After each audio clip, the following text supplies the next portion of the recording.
지금 한국 동계 스포츠의 판도가 완전히 뒤집혔습니다. 빙상이 아닌 설상, 그것도 스노보드에서 연이어 메달이 터져 나왔습니다. 모두의 예상을 뛰어넘는 이변이 벌어졌습니다. 세계가 주목한 무대에서 한국 선수들이 중심에 섰기 때문입니다. 그런데 이 결과 뒤에 아무도 예상하지 못한 이름이 있습니다. 국가도 대기업도 아닌 한 사찰과 한 스님입니다. 왜 불모지였던 종목에서 이런 결과가 가능했을까요? 왜 이 선수들은 같은 시기에 같은 뿌리에서 자라났을까요?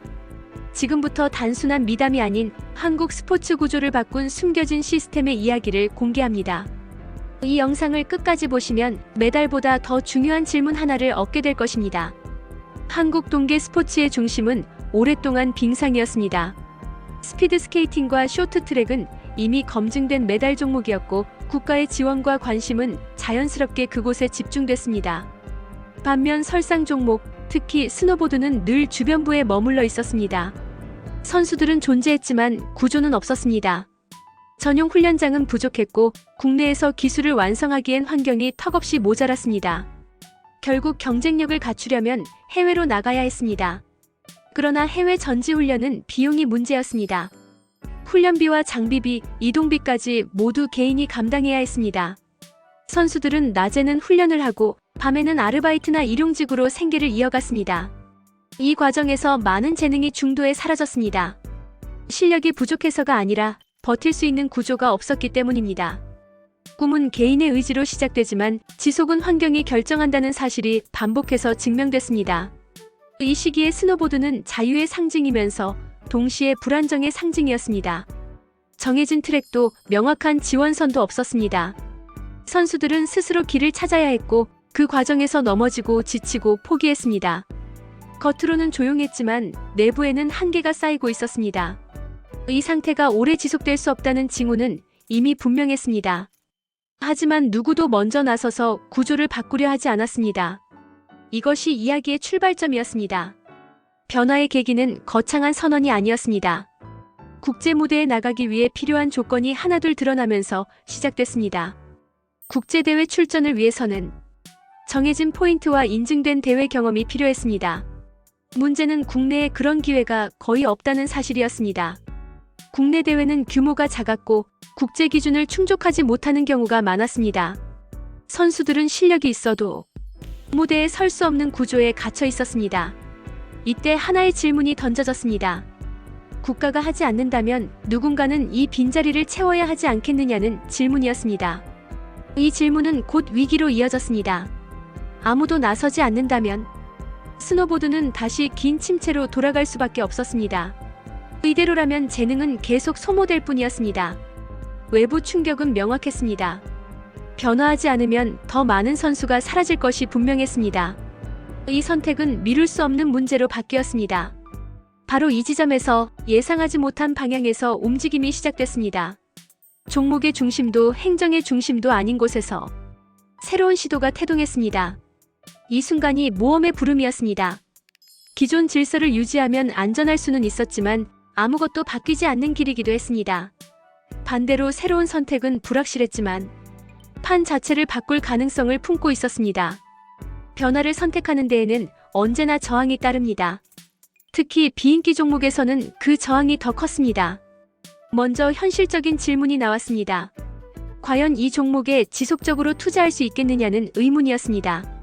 메달 가능성도 불확실하고 대중적 관심도 낮은 상황에서 지원을 이어가는 것이 과연 의미가 있느냐는 반문이 이어졌습니다.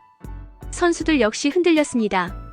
지원을 받아도 결과를 내지 못하면 그 부담을 어떻게 감당해야 할지 두려웠습니다. 도전은 희망이지만 실패는 개인의 몫이 되는 구조였습니다.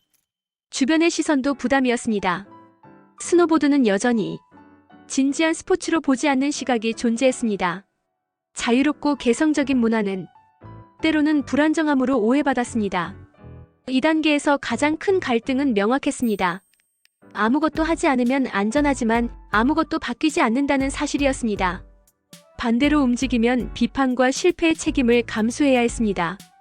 이 질문은 쉽게 결론 나지 않았습니다. 그래서 이 시기는 길고 무거웠습니다. 많은 가능성이 논의됐고 그만큼 많은 망설임이 반복됐습니다. 그러나 한 가지 사실만은 분명해졌습니다. 이대로 머물러서는 미래가 없다는 점이었습니다. 갈등은 결국 선택을 향해 수렴되고 있었습니다. 전환점은 한 사람의 관점에서 시작됐습니다. 그는 이 종목을 성적이 아닌 가치로 바라봤습니다. 속도와 점수 이전에 스노보드가 지닌 자유와 집중의 상태에 주목했습니다. 스노보드는 앞과 뒤가 정해져 있지 않은 종목입니다. 균형을 잃으면 바로 넘어집니다. 그래서 선수는 늘 현재에 집중해야 합니다. 이 특성은 수행과도 닮아 있었습니다. 여기서 이야기의 주제가 처음으로 분명해졌습니다. 이 도전은 메달을 만들기 위한 것이 아니라 사람을 남기기 위한 선택이라는 점이었습니다. 멘토는 해답을 강요하지 않았습니다. 대신 질문을 던졌습니다. 결과가 아니라 과정에 투자할 수 있겠느냐고 물었습니다. 성공을 보장하지 않더라도 기회를 만들어줄 수 있겠느냐고 되물었습니다. 이 만남을 통해 핵심 키워드가 정리됐습니다. 지속성, 공동체, 그리고 자유였습니다. 이제 돌아갈 수 없는 선택의 필요성이 제시됐습니다. 안전한 세계에 머물 것인지, 불확실하지만 새로운 세계로 들어갈 것인지의 갈림길이었습니다. 이 순간 이후 이야기는 되돌릴 수 없게 됩니다. 결단은 행동으로 이어졌습니다. 작은 대회 하나가 만들어졌습니다. 규모는 크지 않았지만 의미는 분명했습니다. 이 대회는 단순한 경쟁의 장이 아니었습니다. 선수라면 누구나 설 수 있는 무대였습니다. 순위에 상관없이 같은 식탁에 앉고 같은 시간을 공유하는 구조였습니다. 이 순간 선수들은 처음으로 보호받는 세계에 들어섰습니다. 이전까지는 각자 살아남아야 했지만 이제는 함께 버틸 수 있다는 신호가 주어졌습니다. 이 선택은 이전의 안전한 세계와의 결별을 의미했습니다. 개인의 책임으로만 남겨두던 구조를 공동의 책임으로 옮기는 일이었기 때문입니다. 첫 관문은 이렇게 통과됐습니다. 비로소 이야기는 새로운 세계로 진입했습니다. 새로운 세계는 곧 시험의 연속이었습니다. 대회를 유지하기 위해서는 자원이 필요했습니다. 후원을 설득해야 했고 의미를 설명해야 했습니다. 선수들 역시 쉽지 않았습니다. 기대가 생긴 만큼 부담도 커졌습니다. 훈련은 더 치열해졌고 부상과 슬럼프는 반복됐습니다. 그러나 이 과정에서 동맹이 형성됐습니다. 함께 버틴 경험은 신뢰로 바뀌었습니다. 선수들은 서로를 경쟁자가 아닌 동료로 인식하기 시작했습니다. 반면적도 분명해졌습니다. 무관심, 단기 성과 중심의 평가, 그리고 구조적 지원의 부재였습니다. 이야기의 갈등은 개인을 넘어 시스템의 문제로 확장됐습니다. 이 단계에서 스노보드는 더 이상 개인 스포츠가 아니었습니다. 공동체가 함께 짊어지는 서사가 됐습니다. 이것이 이후 더 큰 전환을 준비하는 기반이 됩니다. 시간이 흐르며 변화의 성과가 조금씩 보이기 시작했습니다. 국제 기준을 충족하는 대회 경험이 쌓였고 선수들은 마침내 세계 무대와 직접 맞붙는 위치까지 도달했습니다. 겉으로 보기에 스노보드는 이제 가능성이 있는 종목처럼 보이기 시작했습니다. 그러나 이 지점이 바로 가장 위험한 구간이었습니다. 성과가 보이기 시작하면 문제는 해결된 것처럼 착각하기 쉽기 때문입니다. 실제로 내부에서는 또 다른 불안이 커지고 있었습니다. 국제 무대에서 경쟁할수록 훈련 강도는 기하급수적으로 높아졌습니다. 기술은 정교해졌지만 그만큼 부상 위험과 심리적 압박도 커졌습니다. 성공의 문턱에 가까워질수록 실패의 대가는 더 무거워졌습니다. 이 시점에서 선수들은 스스로에게 질문을 던지기 시작했습니다. 이 길이 정말 지속 가능한가라는 질문이었습니다. 개인의 노력만으로 버틸 수 있는 단계는 이미 지났다는 사실을 모두가 체감하고 있었습니다. 겉보기 성과 뒤에는 여전히 해결되지 않은 문제가 숨어 있었습니다. 국내 훈련 인프라는 여전히 부족했고 해외 전지 훈련에 대한 의존도는 더 높아졌습니다. 결국 구조가 바뀌지 않으면 성과 역시 일시적일 수밖에 없다는 현실이 분명해졌습니다. 이 단계에서 이야기는 방향 전환을 요구합니다. 이제 목표는 단순한 메달이 아니었습니다. 선수 개인의 성공이 아니라 이 종목이 계속 살아남을 수 있는 조건을 만드는 것이 새로운 사명이 되었습니다. 심연 접근 단계는 바로 이 지점입니다. 성공의 그림자가 가장 짙게 드리워지는 순간 이야기는 다음 단계로 나아갈 준비를 마쳤습니다. 위기는 한 번에 오지 않았습니다. 조금씩 그러나 동시에 몰려왔습니다. 부상으로 인한 공백, 성적 부진으로 인한 자신감 상실, 그리고 은퇴를 고민해야 하는 현실이 겹쳤습니다. 외부 압박도 거세졌습니다. 성과가 나왔으니 이제 결과를 증명하라는 요구가 따라붙었습니다. 지원은 조건부가 되었고 기대는 부담으로 바뀌었습니다. 2단계에서 선수들은 육체적 한계보다 심리적 붕괴를 먼저 경험했습니다. 아무리 노력해도 통제할 수 없는 요소가 존재한다는 사실이 그들을 더 불안하게 만들었습니다. 특히 부상은 단순한 신체 문제를 넘어 정체성의 위기로 이어졌습니다. 보드를 탈 수 없다는 것은 자신이 누구인지 설명할 수 없게 되는 순간이었습니다. 이 시점에서 가장 중요한 갈등은 내부에서 발생했습니다. 계속 버텨야 하는가, 아니면 여기서 멈춰야 하는가라는 질문이 선수 개개인의 마음속에서 반복됐습니다. 외부 환경은 냉정했습니다. 스포츠는 결과로 말하는 세계였고 과정은 쉽게 잊혔습니다. 이중 압박 속에서 이야기는 급격히 어두워졌습니다. 그러나 바로 이 지점이 죽음과 재탄생의 경계였습니다. 모든 것이 무너지는 것처럼 보이는 순간 기존 방식의 한계를 인정하게 됩니다. 이 인정이 바로 다음 변화를 가능하게 합니다. 시련은 끝이 아니라 전환이었습니다. 이야기는 가장 낮은 곳에서 새로운 방향을 모색하기 시작했습니다. 결과적으로 몇몇 선수는 메달을 놓쳤습니다. 어떤 선수는 기대에 미치지 못한 성적으로 대회를 마쳤습니다. 모든 것을 잃은 것처럼 느껴지는 순간이 찾아왔습니다. 그러나 이 최저점에서 중요한 인식 변화가 일어났습니다. 이제 더 이상 개인의 성공만으로는 이 구조를 유지할 수 없다는 사실을 모두가 받아들이게 됐습니다. 2단계의 보상은 메달이나 순위가 아니었습니다.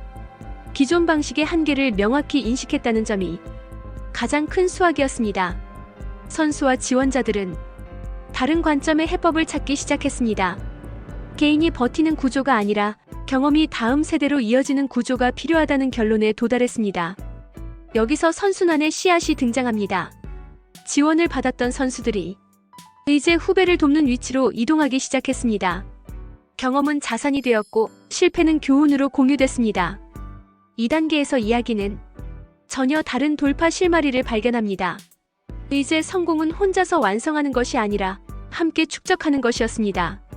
모든 것을 잃은 것처럼 보였던 순간은 사실 가장 중요한 전환점이었습니다. 이 인식 변화가 이후의 부활을 가능하게 했습니다. 최종 무대를 앞두고 이야기는 잠시 멈춘 것처럼 보입니다.